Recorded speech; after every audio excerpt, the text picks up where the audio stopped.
کاروبار سے زیادہ، مال سے زیادہ، اولاد سے زیادہ، الا نفسی، سوائے اپنی جان کے۔ جان تو ہر ایک کو پیاری ہے، تو آپ نے فرمایا لا یا عمر، نہیں عمر، جو اللہ کو ایمان مکمل چاہیے وہ ایمان مکمل نہیں ہوا۔ تو جناب عمر فاروق بول اٹھے، الان لانت حب الیہ من نفسی، اللہ کے حبیب اب تو پھر آپ مجھے میری جان سے بھی زیادہ پیارے۔ تو آپ نے فرمایا الان یا عمر، اب عمر جو اللہ کو ایمان چاہیے اب مکمل ہوا ہے۔ نبی کریم صلی اللہ علیہ وسلم کے صحابہ پہ پھر جب جہاد فرض ہوا، کتب علیکم القتال کی آیات اتری، تو پھر جو سچے ایمان والے صحابہ اکرام تھے وہ پھر میدانوں سے بھاگے نہیں، میدانوں سے پیچھے نہیں ہٹے، ان کو اپنی جان قربان کرنا پڑی، تو انہوں نے جان کی پرواہ نہ کی۔ نبی کریم صلی اللہ علیہ وسلم کو بھی اللہ نے کہا فقاتل فی سبیل اللہ، اے میرے پیغمبر اب جہاد فرض ہو چکا ہے، دشمن میدان میں آ چکا ہے، تو آپ بھی میدان میں اتریں، آپ بھی قتال کے لیے تلوار لے کر اتریں۔ نبی کریم صلی اللہ علیہ وسلم نے پھر سردی خود 27 جنگوں میں آپ نے شرکت کی ہے، اور نبی کریم صلی اللہ علیہ وسلم کے دندان بارک شہید ہوئے ہیں جہاد کے میدان میں، آپ کا سر پھٹا ہے جہاد کے میدان میں، آپ کا کندھا اتنا زخمی ہو گیا، سیدہ فاطمہ کہتی ہیں میں 1 مہینے تک اپنے بابا پہ مرم پٹی کرتی رہی۔ نبی کریم صلی اللہ علیہ وسلم کو یہ زخم لگے ہیں جہاد کے میدان میں۔ اللہ نے کہا ہے کتب علیکم القتال، اب تم پہ قتال فرض ہو چکا ہے، جنگیں جاری ہیں، مفتیان نے حکومتوں پہ تو جہاد فرض کر ہی دیا ہے، ہو سکتا ہے آنے والے حالات میں عام مسلمانوں کے بارے میں اعلان کر دیا جائے، تو اگر دشمن سے، یہودیوں سے، عیسائیوں سے، کافروں سے لڑنے کی نوبت آ جائے تو مسلمان آدمی میدان چھوڑ کے بھاگتا نہیں۔ اینما تکونوا یدرککم الموت ولو کنتم فی بروج مشیدہ، اللہ جہاد کی آیات اتارنے کے بعد اللہ نے کہا ہے موت تمہیں آ کے رہے گی، تم جدھر بھی چلے جاؤ، جس موت سے تم بھاگو گے اس موت سے تم بھاگ نہیں سکتے۔ صحابہ اکرام پھر شوق کے ساتھ میدان جہاد میں نکلتے تھے۔ سعد بن خیثمہ رضی اللہ تعالیٰ عنہ دونوں باپ بیٹا میدان میں آ گئے۔ نبی کریم صلی اللہ علیہ وسلم نے فرمایا دونوں میں سے ایک ہمارے ساتھ آ سکتا ہے۔ اب باپ کہتا ہے میں نے جانا ہے، بیٹا ضد کر گیا کہتا ہے میں نے جانا ہے، حتیٰ کہ نوبت یہاں تک آ گئی، نبی کریم صلی اللہ علیہ وسلم نے فرمایا کرا ڈالو، جس کا کرا نکل آئے وہ چلا جائے گا۔ بیٹے کا کرا نکل آیا، باپ کہنے لگا اے میرے بیٹے میں تیرا باپ ہوں، باپ کے بڑے حقوق ہیں، تم اپنے باپ کو جانے دو۔ ساتھ بولا، انہوں نے کہا ابا جان کچھ دنیا کا معاملہ ہوتا میں کیوں کر آپ کی بات نہ مانتا، انہا الجنہ، یہ تو جنت کا معاملہ ہے، یہ تو جنت کا معاملہ ہے، جنت میں میرا نام نکل آیا ہے، میں پہلے جنت میں جاؤں گا۔ بدر کے میدان میں بیٹا شہید ہو گیا، دوسری جنگ ہوئی باپ بھی شہید ہو گیا۔ صحابہ اکرام دیوانہ وار، وہ اپنی جان سے بھی زیادہ اللہ اور اس کے رسول سے محبت کرتے تھے۔ نبی کریم صلی اللہ علیہ وسلم عمیر کے پاس سے گزرے، جنگ جاری تھی، کھجوریں کھا رہے تھے، عرض کرنے لگے اللہ کے حبیب اگر میں اس جہاد کے میدان میں کودتا ہوں تو میں کدھر جاؤں گا؟ آپ نے فرمایا عمیر یہ راستہ جنت کی طرف جاتا ہے، اگر تم کٹ گئے سیدھا جنت میں جاؤ گے۔ بخاری شریف میں لکھا ہے فَالْقَتْ تَمَرَاتْ، کھجوریں کھا رہے تھے، انہوں نے کھجوروں کو ادھر ہی پھینک دیا کہ کہیں کھجوریں کھاتے کھاتے دیر نہ ہو جائے، گئے جاتے ہی میدان جہاد میں کود گئے۔ انہوں نے سردی اپنی جان کے نذرانے پیش کر دی اللہ اور اس کے رسول کے لیے، انہوں نے اپنے جان کی قربانی دے دی۔ انس بن نضر رضی اللہ تعالیٰ عنہ جن کی داستان بخاری شریف میں آج بھی سنہرے حروف میں لکھی ہوئی ہے، وہ پہلی جنگ میں کسی وجہ سے شریک نہیں ہو سکے تھے۔ دوست ان کے بتاتے ہیں کہ وہ بڑی باتیں کرتے تھے، لئن اشہدنی اللہ قتال المشرکین، کہتے تھے اے اللہ ایک دفعہ میدان اور لگا دے پھر میں تجھے دکھاؤں گا میں اپنی جان سے بھی زیادہ تیرے دین سے محبت کرتا ہوں، تیرے پیغمبر سے محبت کرتا ہوں، میں اپنی جان سے زیادہ اللہ تجھ پہ محبت کرتا ہوں، میں تیرے نام پہ جان لٹا دوں گا، تجھے دکھاؤں گا میں کیسے قربانی دیتا ہوں۔ پھر احد کا میدان سج گیا، احد کے میدان کی طرف تلوار لیے ہوئے جا رہے ہیں۔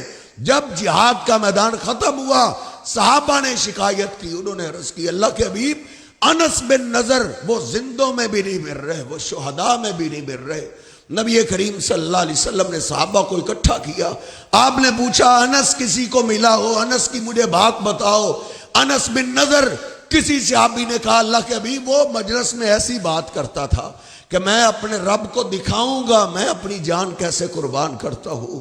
اتنے میں ساتھ ملے، انہوں نے کہا اللہ کے حبیب احد کے میدان کی طرف جب جا رہے تھے تو میں ان کے آگے آیا، مجھے ملے، میں نے ان سے پوچھا انس کدھر جا رہے ہو؟ انہوں نے کہا ساتھ تم کدھر جا رہے ہو؟ انی لاجد ریح الجنت دون احد، احد کے میدان سے مجھے تو جنت کی خوشبو آ رہی ہے۔ نبی کریم صلی اللہ علیہ وسلم نے مجلس یہی ختم کر دی۔ آپ نے فرمایا بس تلاش کرو، میرا انس مجھے یہ لگتا ہے وہ جنت میں پہنچ گیا ہوگا، شہداء میں تلاش کرو۔ شہداء میں سر جی تلاش کیا گیا لیکن انس بن نضر نہ ملے۔ یہ بات پھیلتی پھیلتی ان کے گھر تک پہنچ گئی، ان کی ہمشیرہ تک پہنچ گئی۔ ہمشیرہ انس بن نضر کی نبی کریم صلی اللہ علیہ وسلم کے پاس بھاگی ہوئی آئی، عرض کرنے لگی اللہ کے حبیب میں نے سنا ہے میرا بھیا انس شہداء میں بھی نہیں مل رہا، زندوں میں بھی نہیں ہے۔ اللہ کے حبیب آپ بہن کو اجازت دیجئے، انس میرا بھیا ہے، میں اپنے بھیا کو بچپن سے جانتی ہوں، اگر شہداء میں ہوا تو بہن اپنے بھائی کو ضرور پہچان لے گی۔ نبی کریم صلی اللہ علیہ وسلم نے اجازت دی، ہاں انس بن نضر کو تلاش کرو۔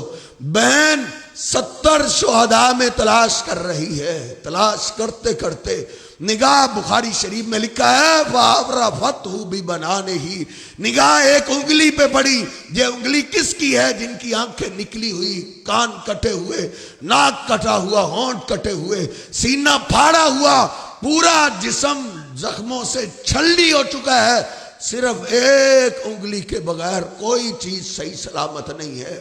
اس بہن نے اس انگلی کو پکڑ لیا، روتے ہوئے عرض کی اللہ کے حبیب میرے بھیا کی اور نشانی کوئی صحیح سلامت نہیں رہی، لیکن اس انگلی کو میں نے پہچان لیا ہے، یہ انگلی میرے بھیا انس کی ہے۔ نبی کریم صلی اللہ علیہ وسلم ان کے جسم پاک کے پاس کھڑے ہوئے ہیں، دیکھ رہے ہیں، جسم میں اب تو زخم لگنے کی گنجائش ہی نہیں ہے۔ صحابہ کہتے ہیں جو زخموں کے نشان تیر اور تلواروں کے ہم گن سکے وہ 80 سے زیادہ تھے۔ نبی کریم صلی اللہ علیہ وسلم پاس کھڑے رو رہے ہیں اور آپ کہہ رہے ہو میرے ساتھیو انس کی شان میں تو آج اللہ نے قرآن اتار دیا ہے، من المؤمنین رجال صدقوا ما عاہدوا اللہ۔ ہم سر جی وقت قربان نہیں کر سکتے، نیند قربان نہیں کر سکتے، وہ جان نثار ایسے تھے انہوں نے اپنی جانوں کے نذرانے پیش کر دیے، اور ان کے ان دیوانہ وار کو دیکھ کے جو نئے نئے مسلمان ہوتے تھے سر وہ بھی اپنی جان کی پرواہ نہیں کرتے تھے۔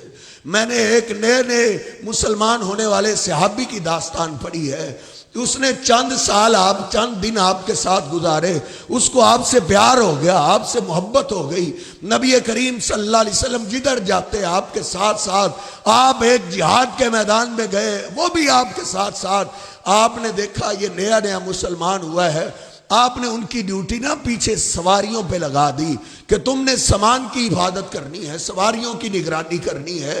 جب جنگ شروع ہوئی، جنگ لڑ کے فارغ ہوئے، ادھر سے کچھ مال ملا، نبی کریم صلی اللہ علیہ وسلم نے مجاہدین میں وہ مال تقسیم کیا اور آپ نے فرمایا وہ بھی ہماری جنگ کے ساتھ شریک تھا، یہ اس کا حصہ ہے، اس تک پہنچا دو۔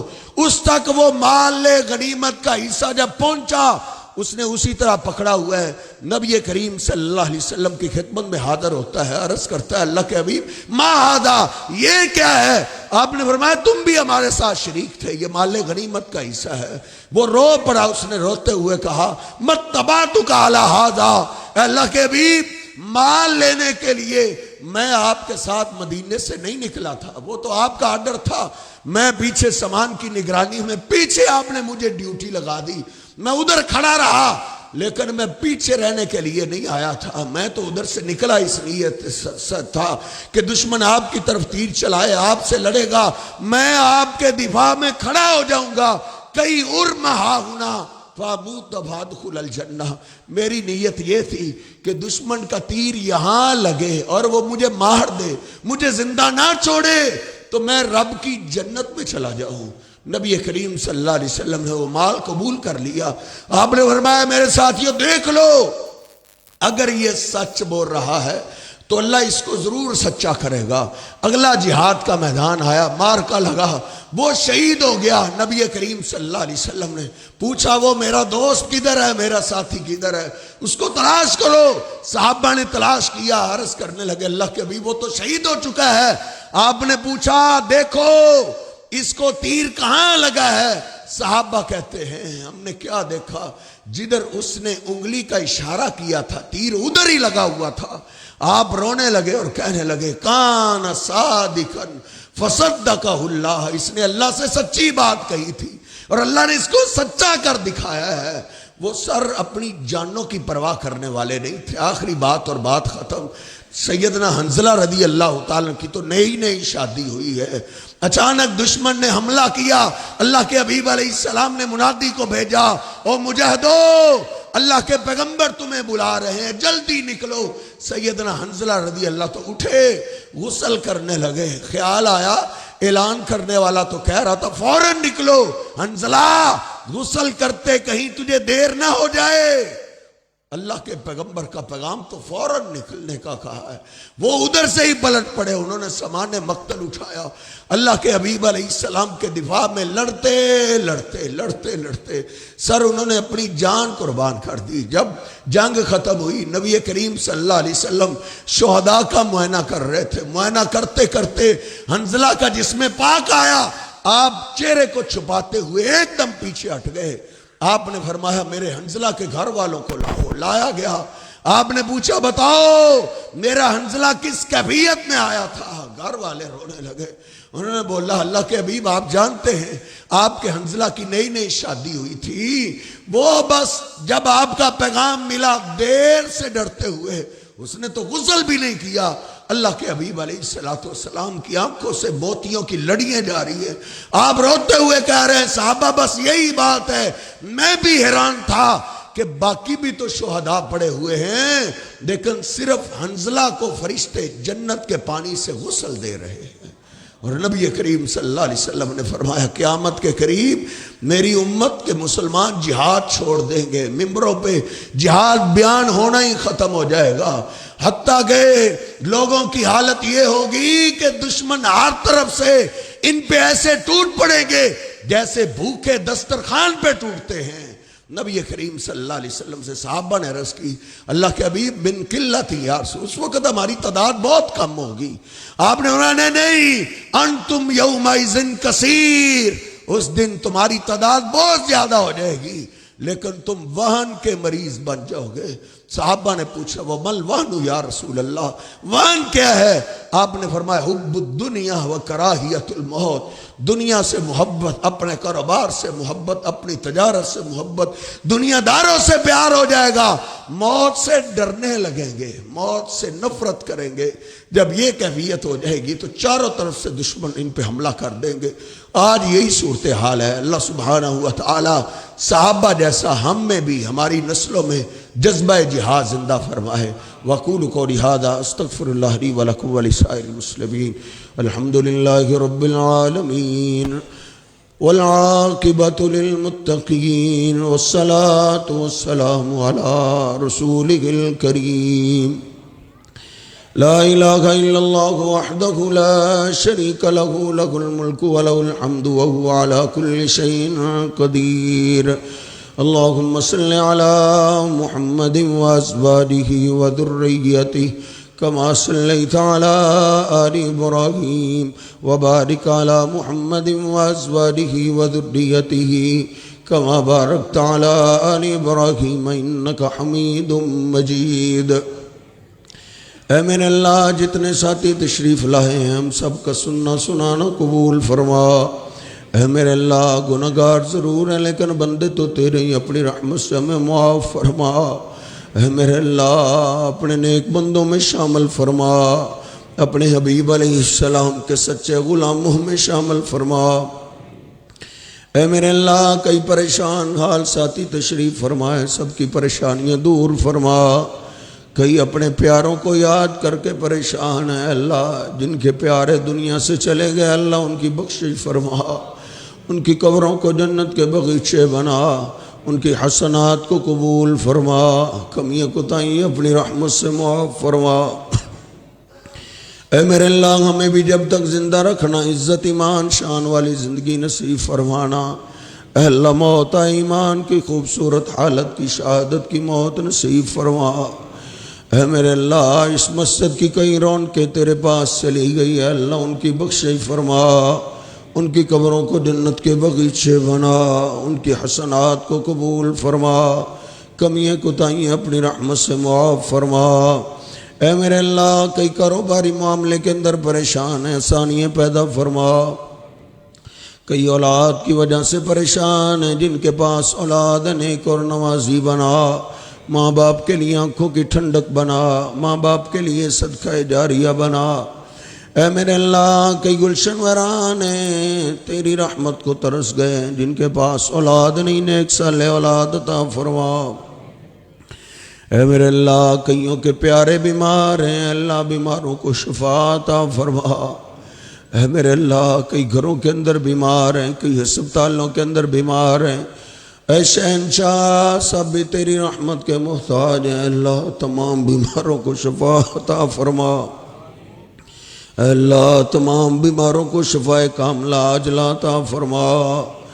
اے میرے اللہ اس مرکز کو قیامت تک آباد فرما، جو تیرے گھر کو آباد کرنے میں لگے ہوئے ہیں تو ان کے گھروں کو آباد فرما، ان کے مال جان رشتوں کی حفاظتیں فرما، ان کے کاروبار میں برکتیں عطا فرما۔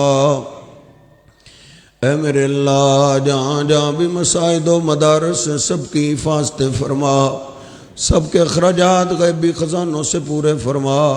اے میرے اللہ جہاں جہاں مجاہدین تیرے دین کے لیے لڑ رہے ہیں، مسلمانوں کے لیے لڑ رہے ہیں اللہ ان کی مدد فرما۔ اے اللہ مسلمانوں کی اسلام کی مدد فرما۔ اے میرے اللہ مسلمانوں کو غیرت والے حکمران عطا فرما۔ اے میرے اللہ جہاں جہاں مظلوم مسلمان ہیں شہنشاہ مظلوم مسلمانوں کی مدد فرما۔ اے میرے اللہ یہ ملک ہم نے تیرے نام پہ حاصل کی ہے، تو خود اس کی حفاظتیں فرما، ضروریات زندگی آسان بنا۔ اے اللہ رمضان کی ہم سب کی محنتیں قبول فرما، اے اللہ رمضان کی ہم سب کی محنتیں قبول فرما۔ اے اللہ کما حقو ہم حق ادا نہیں کر سکے، اے اللہ اپنی رحمت سے ہمیں معاف فرما، اے اللہ اپنی رحمت سے ہم سب کو معاف فرما۔ اے میرے اللہ ہمارے دلوں کو پاک بنا، اے اللہ ہمارے دلوں کو روحانی بیماریوں سے محفوظ فرما۔ اے اللہ پورا ساری اسلامی زندگی گزارنے کی توفیق عطا فرما۔ اے میرے اللہ ہماری نسلوں کو بھی اسلامی زندگی گزارنے کی توفیق عطا فرما۔ ربنا ظلمنا انفسنا وان لم تغفر لنا وترحمنا لنكونن من الخاسرين ربنا تقبل منا انك انت السميع العليم وتب علينا انك انت التواب الرحيم اللهم صل على محمد وعلى آل محمد كما صليت على إبراهيم وعلى آل إبراهيم إنك حميد مجيد اللهم بارك على محمد وعلى آل محمد كما باركت على إبراهيم وعلى آل إبراهيم إنك حميد مجيد سبحان ربك رب العزة عما يصفون وسلام على المرسلين